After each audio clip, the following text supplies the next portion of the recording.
Pemirsa, tari pergaulan joget bumbung biasanya dipentaskan sebagai hiburan oleh satu orang penari wanita.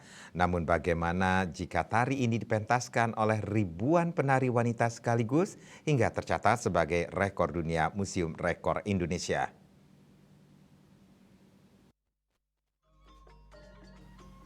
Sebanyak 1.131 penari wanita serentak membawakan tari joget bumbung yang merupakan tari pergaulan tradisional Bali dengan gemulai dan gerak tari sempurna, mengenakan kebaya putih, selendang, dan kain berwarna merah, menambah semarak tari joget bumbung yang dibawakan memenuhi lapangan upacara dan sekitarnya di area kampus Undiksa Singaraja.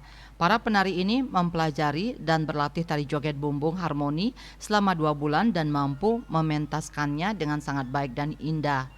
Tari joget bumbung harmoni ini pertama kalinya dipentaskan dengan jumlah penari terbanyak. Untuk itu selayaknya mendapatkan penghargaan sebagai rekor dunia Museum Rekor Indonesia Muri. Terima kasih banyak dari Pak. Kita dari Muri kita sudah bisa ngeklaim bahwa ini rekor dunia karena tidak ada di belahan dunia lain manapun ada menari joget harmoni seperti pada hari ini. Gitu.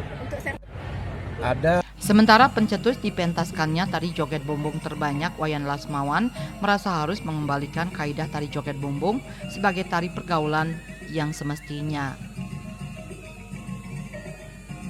Sesuatu yang kurang pas pada tari joget di mata masyarakat. Inilah yang sebenarnya melatar belakangi kenapa kami Undiksa mengambil peran dalam rangka penyelamatan dan pengembalian tari joget pada marwah yang sebenarnya.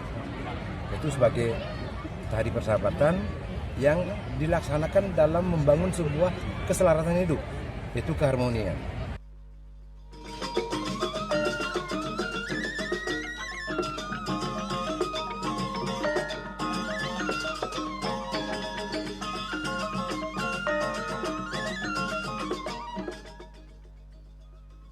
Yasri Yuli, Bali TV.